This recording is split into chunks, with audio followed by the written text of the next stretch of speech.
Salut à tous, je suis Romain Pirotte, expert et formateur SEO. On se retrouve aujourd'hui pour le 9e épisode de notre format SEO Talk pour échanger autour de l'édition de site. Je tiens naturellement à remercier tous les participants de nous avoir accordé leur confiance et leur temps pour ce format. Vous pouvez les retrouver en description de chaque vidéo si vous souhaitez davantage de contenu ou les suivre directement sur leur réseau. Si le format vous plaît, pensez à liker et nous dire en commentaire quel sujet vous souhaiteriez voir dans les prochaines vidéos. La version longue des interviews du SEO Talk est également disponible juste en dessous en lien dans la description.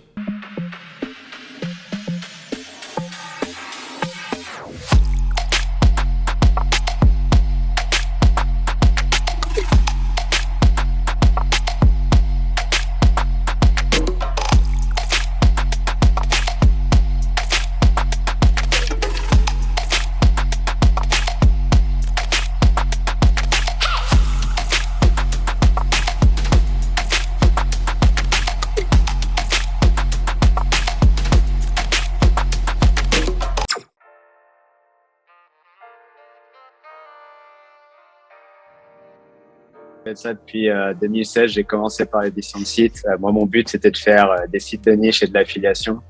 J'ai toujours fait ça. Je suis passé par la freelance entre-temps pour arrondir les fins de mois, on va dire. Mais je fais ça, ça marche toujours. Je vis de ça. Aujourd'hui, bien sûr, je vis aussi de ma formation. Mais jusqu'à l'année dernière, je faisais que de ça. Et ça me permettait de vivre très bien. Donc, ça fonctionne. Allez-y. Et d'ailleurs, c'est ce que je propose dans ma formation qui est SEO et affiliation, que vous pouvez trouver sur desmakers.fr. C'est l'édition de sites, commencer par des sites de niche, faire de la freelance et ensuite créer des sites d'autorité pour avoir une stabilité.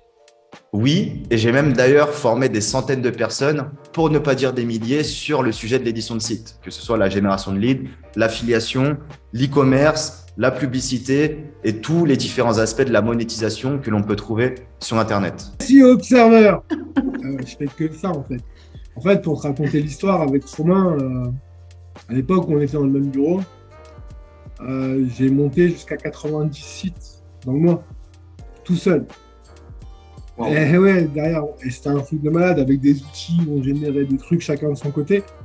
Mais moi, tout seul, j'ai monté 90 sites en un mois. Et ces sites-là, ils m'ont rapporté 70 000 balles la première année.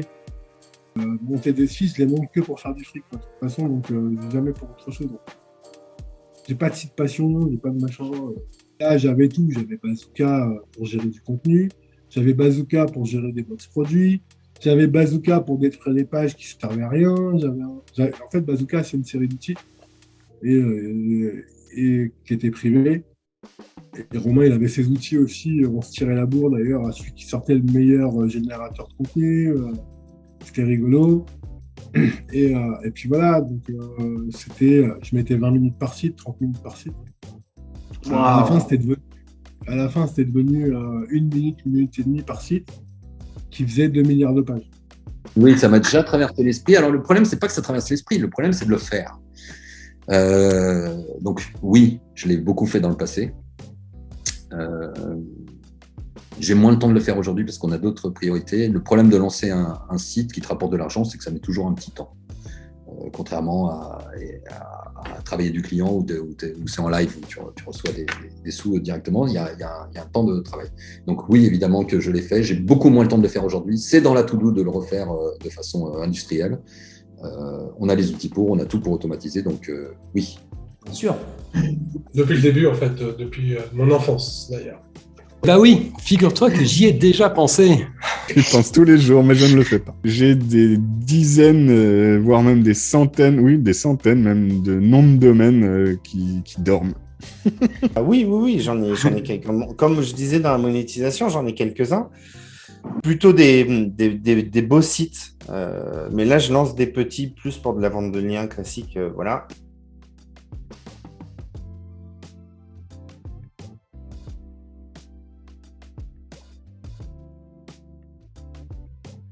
Alors pour ma part, je pense qu'une bonne partie des personnes qui regardent cette vidéo le savent, j'ai lancé beaucoup de sites, des milliers de sites. une grosse partie en Black Hat, ce qui permet dans une seule journée de lancer peut-être 50, 70, voire 100 sites d'un coup sur une même affiliation ou sur différentes affiliations pour toutes les tester, sur différents mots-clés pour affiner les différentes bases de mots-clés. Voilà, j'en ai lancé beaucoup. Je ne pourrais pas vous dire exactement, mais une grosse partie était en black et bien sûr en white, parce que le Black Hat permet justement de gagner du temps et de trouver les bons mots-clés pour sa stratégie white hat. C'est vraiment ça le but du Black Hat. C'est pas rester uniquement en Black Hat et faire que du court terme. Ça, c'est une pensée, ça, c'est un mythe qui est reçu. J'en ai une dizaine. Combien ça rapporte par mois? Des sites, on en a quelques milliers, mais bon, tout confondu. Mais d'éditions de sites purs, on va dire plutôt une trentaine ou quelque chose comme ça. Je ne saurais pas exactement te dire. Par exemple, le site de rencontre, quand j'étais premier sur Wild, il me rapportait 1500 balles par mois tout seul. Plus 200 ou 300 balles sur Mythic et compagnie à côté, en effet de rebond.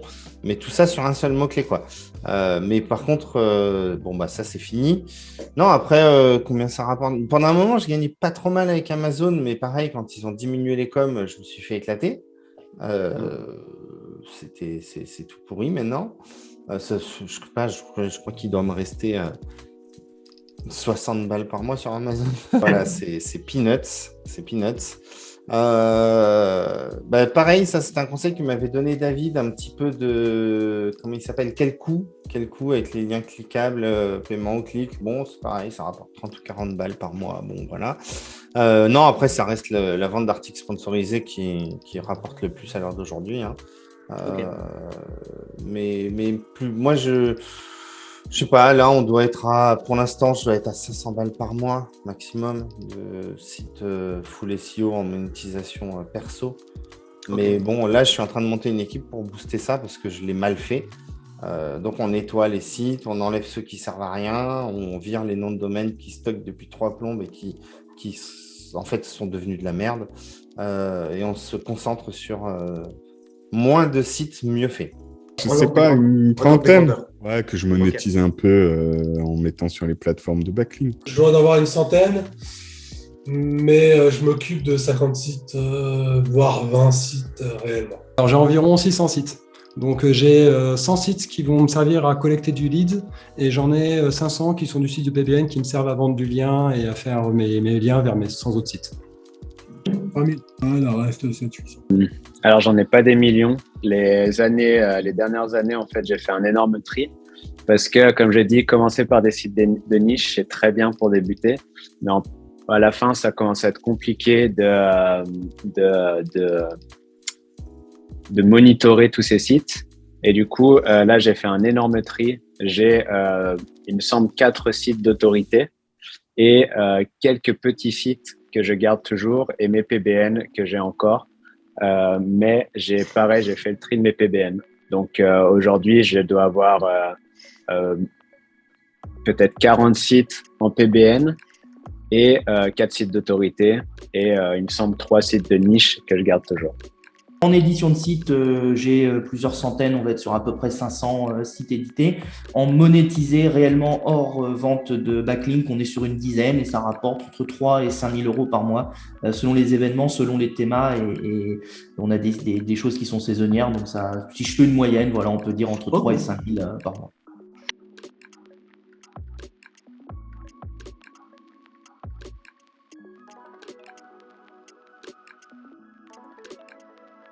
Alors, je conseillerais un novice de créer ses propres sites, ne serait-ce que pour la bonne raison que si c'est un novice qui veut se dédier au SEO et travailler dans le milieu du SEO, c'est bien d'avoir son petit site pour pouvoir tester des choses, pour voir comment ça fait de rentier. Et pour voir aussi quel argent ça peut rapporter assez rapidement. Alors, je suis team aujourd'hui, c'est quoi le sujet à la mode? Aujourd'hui, le plus gros sujet pour les débutants, ils vont vers quoi? Vers la vente de liens. C'est évident que c'est le truc qui… Tu achètes un petit domaine expiré, tu lui mets une centaine d'articles, tu attends qu'il se positionne sur des expressions clés où tu rends tout ça artificiel par diverses techniques et tu vends du lien. Donc ça, c'est le premier truc où tu vas gagner de l'oseille rapidement. Le deuxième truc où tu vas gagner de l'oseille rapidement, effectivement, c'est de faire de l'affiliation, mais choisir la bonne affiliation. Ça fonctionne aussi. Mais même… J'ai même envie de dire que du Google Ads, de l'AdSense, c'est bon, hein, même en 2022. Hein. J'irai peut-être moins même sur les Amazon, etc. maintenant, tu vois. Ou alors sur des affiliations très, très nichées que peu de gens connaissent, qui peuvent être très très bonnes. Mais ça, en général, tu tombes dessus par hasard, quoi. Mais oui, je conseillerais tout. Le seul truc que je ne conseille pas à un novice, c'est de se lancer dans un e-commerce. Je vais reparler de Paul Sanchez. Déjà, choisir le nom de domaine avec la méthode Paul Sanchez. Et ensuite, si le site, le nom de domaine parle de chocolat, il fait un site de chocolat. Si le nom de domaine, il parle de travaux, il fait un site de travaux. Si le nom de domaine, il fait site de boules, il fait un site de boules. Ok. Et une fois qu'il sait que le domaine est bon, il va faire le site qui est thématisé ou historiquement comme il était avant. Ça renvoie cette fois à la méthode de choix du nom de domaine de Paul Sanchez qu'on trouve facilement sur YouTube. Pour commencer à bosser, le plus important, c'est de choisir un domaine. Si ton domaine il n'est pas bon, tu seras zéro. Donc le plus important, c'est de savoir choisir un domaine. Et une fois que tu sais comment choisir un domaine, tu peux commencer à imaginer ce que tu vas faire avant. Et c'est là où ça devient... En fait, tu sais, moi je suis assez fanfaron, assez rigolade. Mais quand je te délivre quelque chose, c'est toujours nickel, performant. Et ce que je veux dire, c'est que, en fait, c'est important de faire quelque chose du domaine que tu achètes. Tu vas te planter au début, c'est normal si tu es novice. Donc il y a des méthodes qui existent. La plus facile à apprendre et qui performe le plus, c'est celle de Paul. Voilà, choix du nom de domaine Paul Sanchez dans YouTube et c'est plié. Vous la trouvez et une fois que vous savez choisir, ensuite il faut faire un beau site. Après, toutes les méthodes elles sont bonnes. Tu prends les outils de Romain, tu fais un carton. Tu vois ce que je veux dire? Moi, des mecs qui me disent je fais ça avec mon site de Romain, un truc qui fait 10 000 visiteurs par mois, il y a 1000 balles, c'est jouable quoi. Bien sûr, je recommanderais à un novice de créer ses propres sites. Quel que soit le modèle économique, il faut déjà le créer. Il faut déjà faire son premier site. Moi, je recommande énormément l'affiliation parce que pour moi, il y a beaucoup plus d'avantages que dans les autres modèles économiques. La génération de leads, j'ai fait pas mal d'argent dessus, donc je ne peux que recommander. Le e-commerce, un peu moins, mais c'est intéressant dans une stratégie de revente. Et la publicité, je suis un peu moins fan parce qu'il y a moins de stratégie business, je dirais, mais ça reste un modèle économique qui peut être vraiment rentable. Alors oui, bien sûr, il faut créer ses propres sites. Ça devient nécessaire qu'on souhaite vivre de ces sites ou se former au SEO, c'est nécessaire. Pour exemple, encore hier, j'en parlais avec un des membres de ma formation. Cette personne-là, ça fait 6-7 ans qu'elle est associée à une agence SEO. Elle fait des recommandations, elle fait pas mal de choses pour ses clients. Mais depuis qu'elle a rejoint ma formation TBL, cette personne-là, hier, m'a dit, je découvre en fait le SEO d'une autre manière. Je mets en application, tu me pousses à produire, tu me pousses dans les échecs et dans les réussites, dans la vente de liens et dans l'affiliation. Donc, dans l'idée, il faut vraiment mettre en application toute la théorie qu'on peut voir à gauche et à droite. C'est vraiment important. Et tant qu'on n'a pas mis en application, on ne peut pas se revendiquer SEO. Tant qu'on n'a pas vécu de ses propres sites, potentiellement, on ne sera pas vraiment un SEO, on ne sera pas vraiment expérimenté sur le sujet. Oui, évidemment, je recommande de créer des sites parce que c'est du revenu, entre guillemets. J'aime pas le terme de passif, mais de moins actif. On va beaucoup bosser pendant un moment et après, ça va être un petit peu d'entretien. Si on a un job à côté, qu'on fait ça en plus le soir, les week-ends, évidemment, faites de l'affiliation. Vente de liens et affiliation, vous ne lancez pas dans le e-commerce, c'est beaucoup plus chronophage et casse-gueule. Prenez une thématique bankable. Quand je dis bankable, c'est aller sur Next Level, vous demandez aux autres plateformes. Next Level vous donne la liste des thémas recherchés. C'est souvent les mêmes. C'est de l'immobilier, c'est de l'auto, c'est de la moto, c'est de la déco, c'est du dépannage, c'est de la finance, de la banque assurance, de l'assurance auto, moto. Voilà, je pense qu'on a fait le tour. SEMJ les publie aussi régulièrement. Donc, prenez une thématique qui est bankable sur laquelle vous allez pouvoir vendre et monétiser aussi. Voilà, partez pas sur de la monétisation à quelques cents. Ça ne va pas vous rapporter grand-chose. Essayez de faire des ventes à 150, 200 euros. Même avec 4-5%, vous voyez qu'il faut quand même en faire du volume pour gagner sa vie. Et puis, essayez j'aurais vraiment deux monétisations, la vente de backlink et la monétisation par affiliation. Ce n'est pas du tout les mêmes stratégies. Elles sont complémentaires, mais ce n'est pas forcément les mêmes. Par contre, partez sur des problématiques à résoudre, sur des questions que les gens se posent. Par exemple, dans le bricolage, comment utiliser telle perceuse, comment poser un cadre, comment construire un poulailler maison, comment faire un jardin si j'ai un petit balcon de 8 mètres carrés. Ça se décline en 8, 10, 12, 15, 25 mètres carrés. Voilà. Donc, trouvez des trucs comme ça et rédigez du contenu qui apporte quelque chose à l'internaute. Et puis, ça devrait bien se passer. Puis après, au fur et à mesure, vous fouillez en Search Console, vous essayez de retrouver d'autres idées de thématiques. Et puis voilà, vous reprenez toujours les bases, la même chose. Et puis un petit peu de BL à droite à gauche. Voilà. Ce que je conseillerais à une personne qui commence, c'est commencer vraiment avec un site ultra niche, j'appelle ça, c'est vraiment viser un seul produit, un site qui va avoir 30 pages maximum. Le but est d'aller le plus vite possible et de le monétiser avec l'affiliation. Donc partir d'un programme d'affiliation, faire un site autour de ce programme d'affiliation, qu'un seul ou même 2 programmes d'affiliation, mais pas plus, aller le plus vite possible, faire toutes les étapes.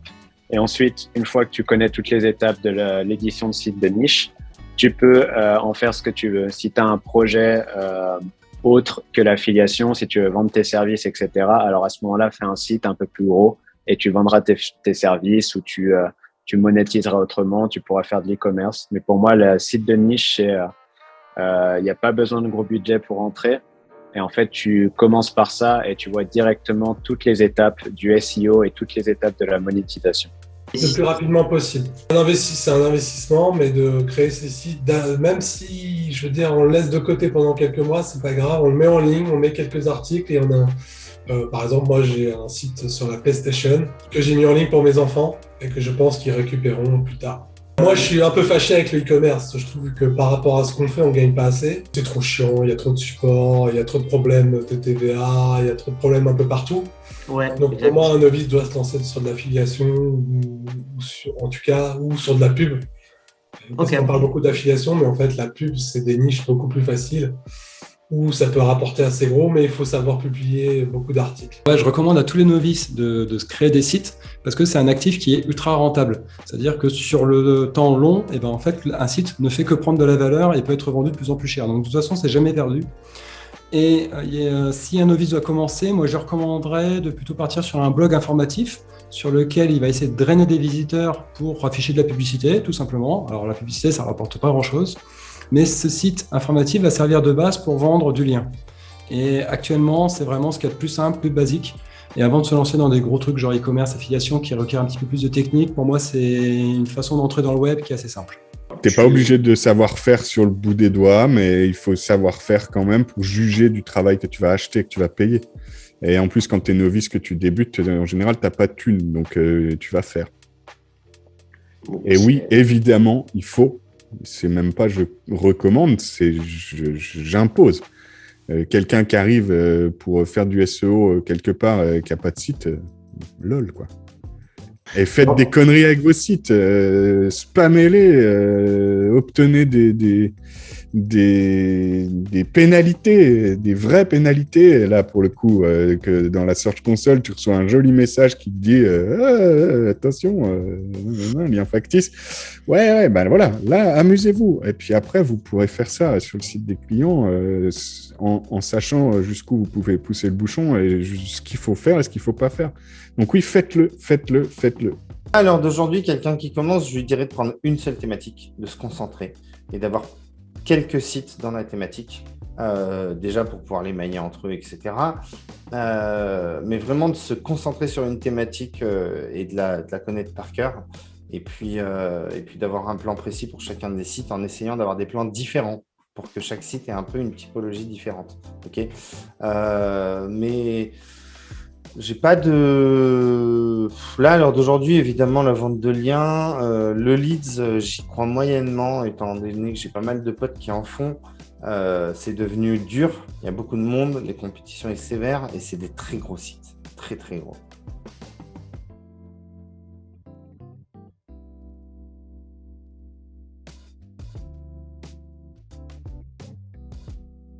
Parmi les 3 conseils, je dirais que le premier, c'est de ne pas se lancer sur une stratégie SEO à la conception d'un site si vous n'avez déjà pas des partenaires, si vous n'avez pas creusé la stratégie business, si vous n'avez pas fait d'analyse de mots-clés. C'est important de planifier un maximum en amont avant même de mettre les mains dans le cambouis et de créer article par article. Ça ne sert à rien si on ne sait pas où on va. Donc, la stratégie business avant la stratégie SEO. Deuxième conseil, c'est attaquer la longue traîne. On peut se faire une idée beaucoup plus rapidement de si oui ou non les mots-clés sont accessibles, si oui ou non les mots-clés sont recherchés par les visiteurs, si oui ou non notre produit ou notre service intéresse vraiment les visiteurs de notre site. Et une fois qu'on a validé le concept, qu'on a fait des ventes, qu'on fait du trafic, qu'il y a vraiment un enthousiasme autour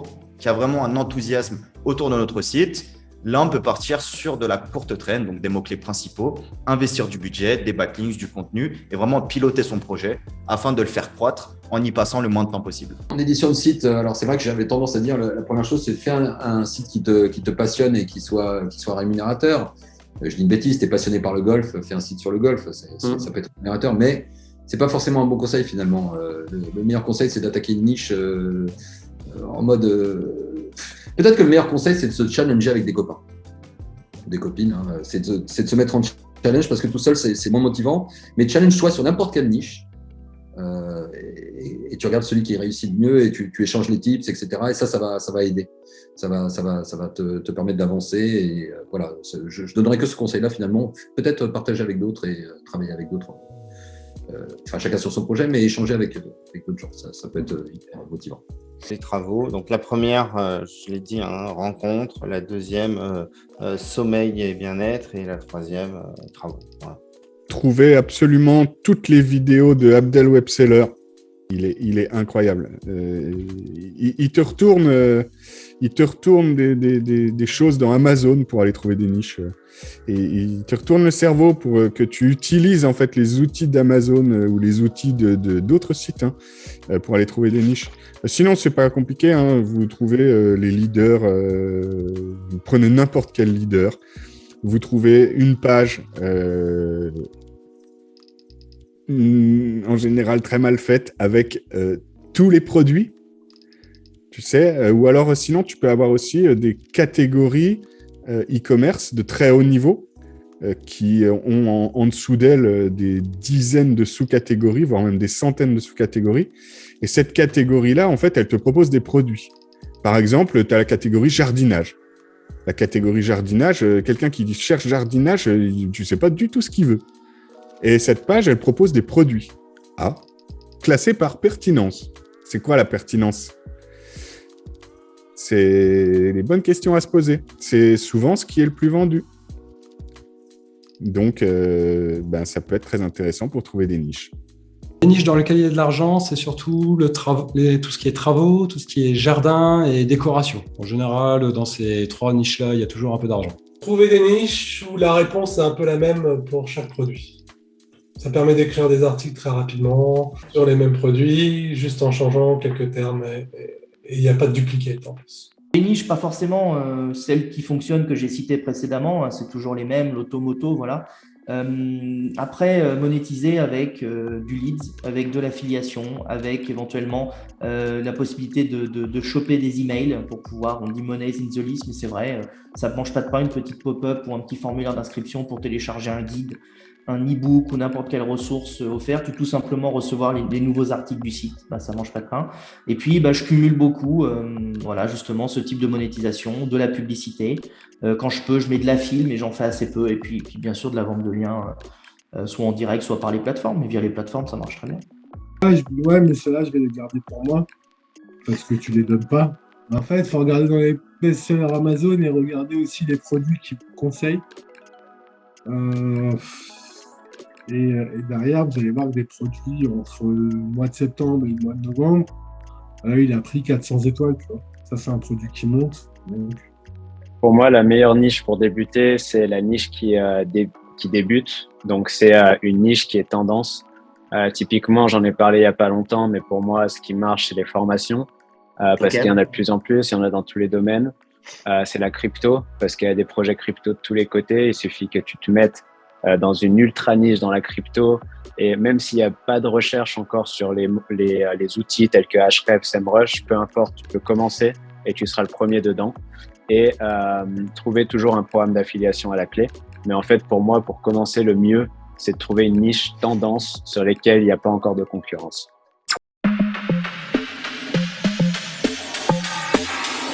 C'est la fin de cette vidéo. Si le format vous plaît et que vous avez appris quelques bonnes pratiques, pensez à liker la vidéo et à nous donner votre avis en commentaire. Si vous souhaitez qu'on aborde des sujets en particulier dans les prochaines vidéos, n'hésitez pas tout simplement à nous le mentionner. Je remercie une nouvelle fois tous les intervenants qui ont répondu présents pour ce format. Retrouvez les liens de tous les experts en description de cette vidéo, ainsi qu'un lien pour obtenir l'intégralité gratuitement du SEO Talk. C'était Romain Pirotte, expert et formateur SEO pour le SEO Talk. On se dit à très vite. Ciao.